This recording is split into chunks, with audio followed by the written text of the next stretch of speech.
Hey everybody, this is the Sliders Review, and it's Women's History Month, and I'm here today to talk to you about Black Swan, the 2010 psychological ballerina movie. So, I just now finally watched this movie last month. I think I saw a clip of it either on YouTube or TV, and I just wasn't interested. Ballet's never really been my preferred dance. I do love dancing and stuff. I love like Irish dancing. I love hip hop dancing. I love Latin dancing, ballroom dancing. But I've never really been a fan of ballet. I got into dancing, well, not dancing myself, but loving it by watching it on TV back when I was a kid or a teenager. And like, it'll be the weekend, and I will watch like PBS. And they would have these like ballroom dancers on the weekend.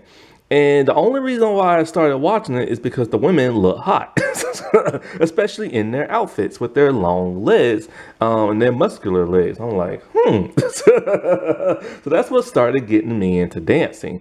That and that Irish dude from like River Dance and Florida Dance and stuff like that on PBS. Because that what first originally started getting me into liking dancing. Then I just gave up on it, but I still like the Irish dancing stuff for many, many, many years.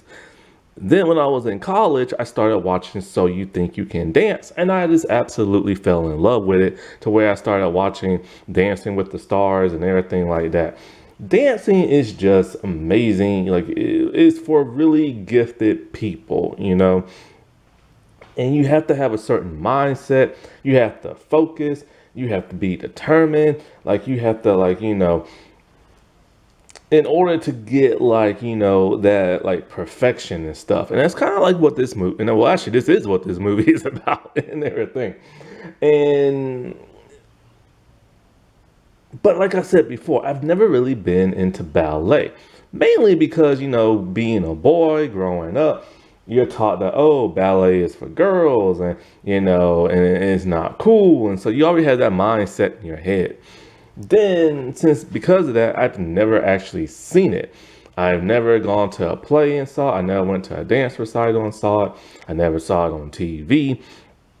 The closest I've ever seen it was So You Think You Can Dance on that one season where this one contestant is a ballerina dancer, and I think she was like the only one. And so, what got me wanting to watch this movie was simply Natalie Portman.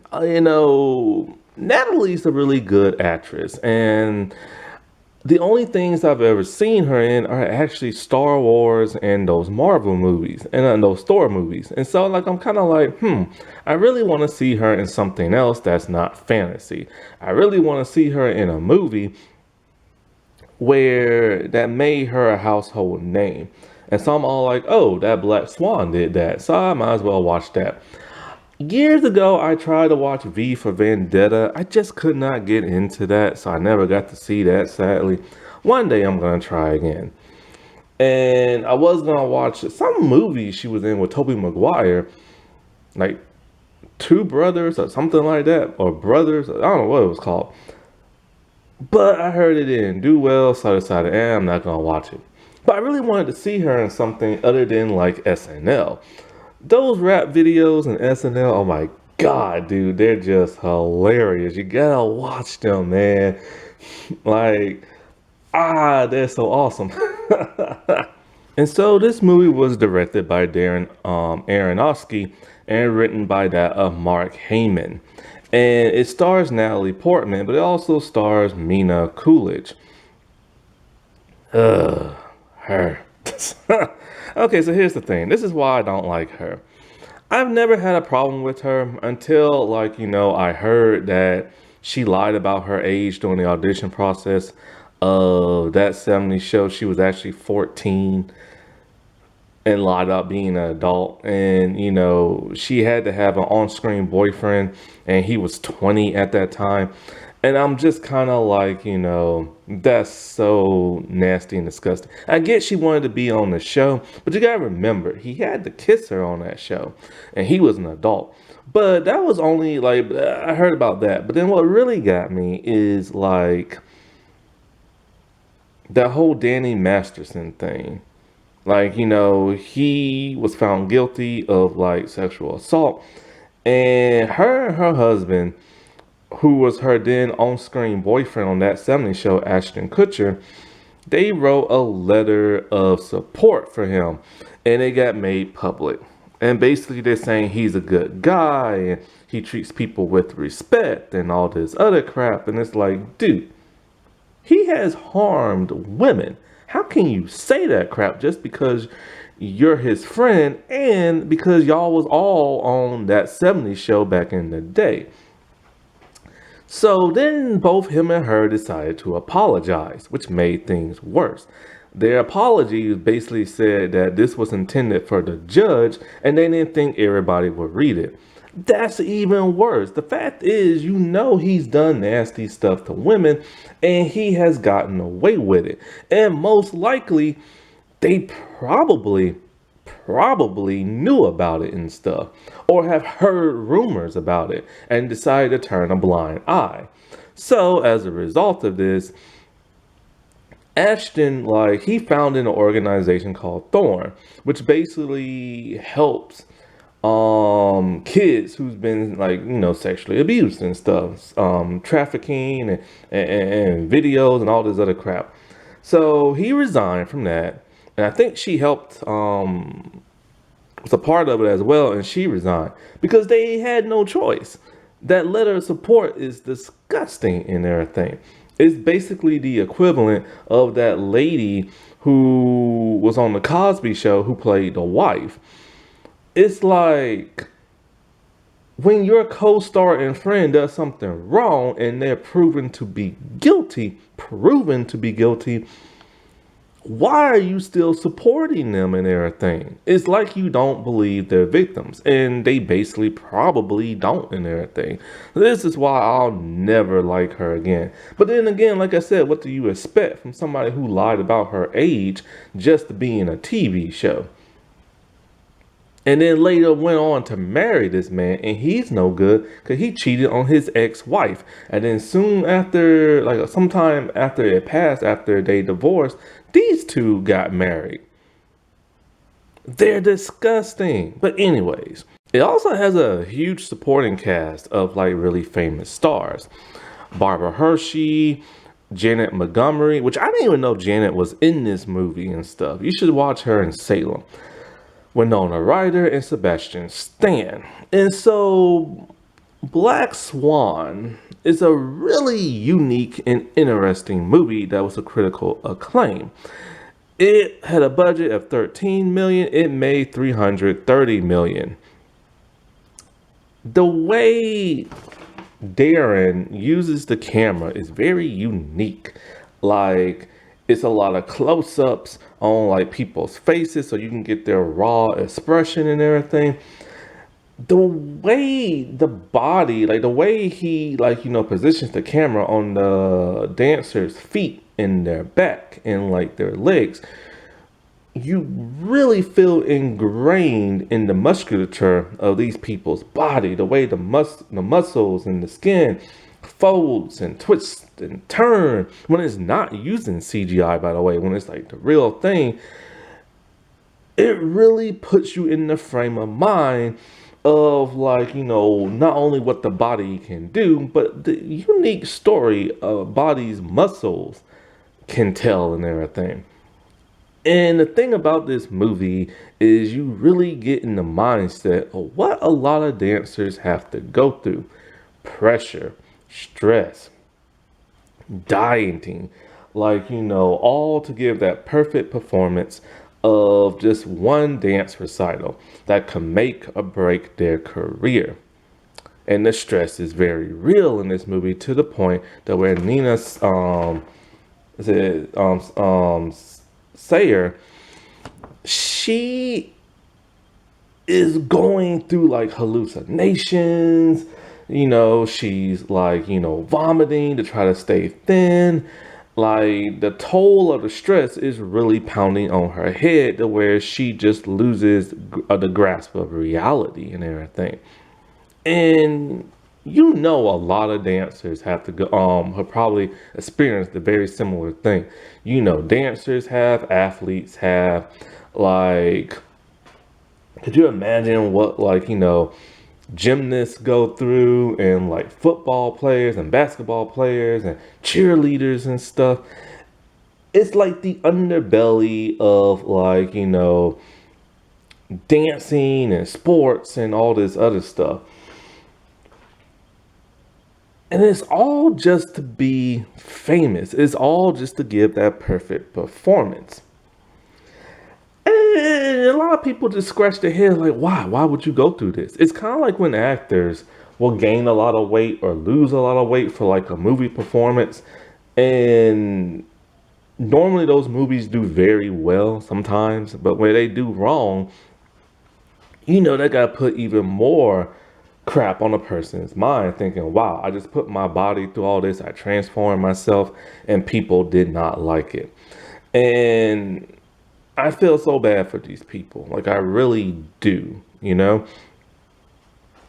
it's just like, and you gotta think about what the young people go through, because if the adults are going through this, the young people are going through this. Because when you train for this stuff, you train at a young age. These coaches are relentless, and in order to get like a good performance, because it all weighs on them as well. If their dancers or athletes don't do well, then it just makes them look like a bad coach. And so in this movie, one thing that was interesting that's never really explained is that when she bought like new ballet shoes or slippers or whatever you call them, she cut the soles out and put new ones in. I'm just like, why? I don't understand that. I wish they would have explained it. And it was really just unique to see something like that. It's kind of like that's a routine, I guess, some go through, or maybe she just goes through for like good luck. I remember when I was younger as a teenager, I went rollerblading for the first time. Now, I'd done it like in the street plenty of times, but when I went to an actual arena, I ended up getting a giant blood blister on the bottom of my foot. I didn't understand why. My PE teacher told me why. He said the friction and my feet wasn't used to, like, that and stuff like that, and it caused a blood blister. And so I let it go away on its own. And yes, they are painful, very, very painful. I recently just had one on my finger just last year in December, a tiny one, but that one on my foot was huge. And so it hurts to walk on them. And I remember this like it was yesterday. I was watching the 96 Olympics, and I was watching gymnastics. And one of the girls, I think it was from like she was from another country, and she had a giant blister on her foot, similar to how I did. And I remember hearing the commentators talking about, well, that's the only way to get rid of them. And I'm like, what the heck are they doing? They are cutting through the blister so that the blood can come out and everything. And I'm like, ugh, that's disgusting. Now, I'm not giving nobody suggestions to do that. I suggest you just let it go away on your own. But of course, they want to compete and perform, and they have to muster through the pain. They can't just have that blister on their foot, so they get rid of it really fast. The torture these people go through for perfection just to win and say they are great. And that's how Nina is. And so in this movie, like I said before, she wants to be in Swan Lake, and she's playing like, the white queen or the white swan, but she also wants to be the black swan. I think the story of Swan Lake is basically a prince goes hunting and he falls in love, I think, with the swan queen. There's a curse, and so like the white swan can only turn human during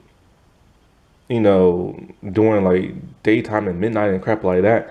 And so like, and that's really how this movie is. Like, there's a good side to Nina, and then there's a dark side. Her dark side takes over when she hallucinates. And in this movie, you're not sure all the time when she's hallucinating or when she's not, because she's always looking stressed out. It's to the point where there are scratches on her back. And I'm all like, oh, okay, she must have scratched herself, right? And her mother's all like, oh, you need to cut your fingernails and everything because you're scratching yourself again in your sleep. Because she's so stressed out, she's not sure, she's not even realizing she's doing it. But then these turns out to be hallucinations and stuff. Then she starts to see an evil version of herself. And I'm all like, oh, maybe this is a supernatural movie and everything. But no, it's just her hallucinating. And half the time when things are happening in this movie, I'm assuming they're really happening, but they're really not. Like there's a scene where the coach like kisses her forcefully and everything, and I'm all like, now is that real? Is it not? I think it was real, and that's probably why he gave her allow her to do both the black and the white swan. Because normally I think it's like another person who's supposed to do it, and that's where Mina's character Lily comes in, which really pisses her off. And then she hallucinates those two are doing it, Lily and the coach. And so she starts to become jealous of that, of Lily, thinking she's trying to steal her glory and everything. And then there is her. There are scenes where she's just like horny and crap. She'll touch herself. And I was just like, why is this happening in the movie? And then she turns around, sees her mom. And then is that a hallucination? Was it not? I think she was hallucinating. So now she gets to the point where she finds like a wooden, like, stick or whatever to like put on her door so her mom can't come in the middle of the night, because she's assuming her mom does that. Her mom relationship, I don't know what to believe because I don't know what's real or not. Her mother is either a person who kind of pushes her to the point of you have to do this, you have to do that, and blah, blah, blah. But then it seems like her mom eases up, and it's just kind of like, what is real? What is fake? You know what I'm saying? And so her mom seems caring, but also seems like pushy and stuff. And then her and her mom are constantly getting into arguments. And then there's the club scene where her and Lily goes to and she takes drugs. And then all of a sudden, when she comes back with Lily, she starts making out with her and doing her. Her mom doesn't want Lily there because she feels like she's a bad influence. But then it turns out that was a hallucination as well. And then there is the actual dance and stuff. Like, we see her kill Lily and dispose of the body. And it's just so nonchalant. She does it, and she goes out and does her performance. And then she goes back and realizes, hey, there's no body. Then she sees that there's a piece of glass sticking out from her. And then it's like, when she did her routine, she turns out that, yeah, she is the one who stabbed herself, thinking she stabbed Lily and stuff. And she's bleeding and she's on the floor talking about, I was perfect and this and that and it was worth it. As the people are trying to get her help. And Lily is 100% fine. And whenever she confronts Lily about something like that night they spent, Lily's all like, yo, I don't know what the world you're talking about because I went home with a dude and stuff. And it's literally, it's one of these types of movies that you watch and you're just like, not only are you confused out the whole movie, but you're realizing the performance that they are giving, no matter how confused you are, is breathtaking and like, extremely good. And Natalie Portman really carries this entire movie. She has to. She is the lead. And this shows just why she's so great. Now, one scene I do love is the CGI when she's dancing and her body is literally turning into that of a dark swan and everything. And it was to the point where I was starting to think, well, crap, is she hallucinating? Am I hallucinating? And everything. But the way the CGI was so perfect. It was really done well. And when you have a movie that's realistic, you can spend a lot of money on the CGI and make it great and stuff. And now I see why people hail like, Natalie Portman as such a great actress, because like she really put her body through this. Her and like Mila, they like, they dieted to get that certain frame that a dancer has, and then they went through like hours of like learning how to dance, even though they had like doubles and everything. But you get to see a lot of close-ups of them and their body and them dancing. And sometimes I was just kind of like, is that her really dancing, or did they CGI her head on like a double? But no, it's her. Now, the stuff that's like far away and the more professional looking stuff, that's by an actual like dance double. And another thing I found so interesting about this movie is the stress relief of it all. Because Nina, you can tell she wants to have a normal life. She wants to be able to do stuff like other people and go have fun and this and that, but she can't because she is constantly training. And her controlling mother also wants her to train a lot as well, and didn't want her to go out to like the club and hang out with her friends. And she's all like, screw it, I'm just gonna go, because it's kind of like all they want is to do this type of sport, and they train so hard, but at that same time they just want to be normal. And it's almost kind of like, her rebelling against her mom is almost like her saying she doesn't want to do this no more and she wants to be normal, and they're talking about how she wants to move out. But some of that was hallucination. So yeah, I don't know if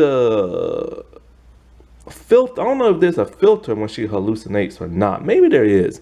I need to go rewatch it, because then I can tell when she's hallucinating and when she's not. And the reason why these young people train the way they do every day for hours and hours since they've been kids is because they want out. They want to make something of themselves. It is hard to survive in the real world. And doing things like these sports and these dances and this and that can really make your career. And so you don't have to like struggle or be homeless and stuff. And this is why their stress levels are the way they are. This is why some of them relieve themselves the way they do with certain substances and stuff. And it's really sad. It's really sad how this is what they have to do in order to get out of either their small town or make it big or be successful or this and that. Because sorry about that, my camera died. You know how these big governments are. They could care less if people are homeless in the street. They could care less if people starving, because of the simple fact that, in order for them to stay rich and in power, people have to be poor. And they get these huge like checks and stuff like that. And while the people they're supposed to protect are struggling, there are people who have to get 2 and 3 jobs just to make it. There are people who have to get on food assistance just to make it. And this is why people push themselves the way they do, because they have to make it in life. And it's just sad, man. It's just really, really, really, really sad. And because you just want to like, grab that person who trains like all day long and be all like, yo, go outside and just have fun. You know what I'm saying? But they can't do that. They have to diet. They have to like count their calorie intake. They have to like exercise. They have to like, do their routines and this and that and train. And once again, man, it's just sad. Now, of course, people in the ballet community was not happy about this movie. Some probably liked it, but a whole lot did not. Because they said it depicted dancing and ballet and them in like a terrible negative light and stuff. And, they need to understand. I get why they're upset, but you got to understand is like nobody's perfect. No organization's perfect.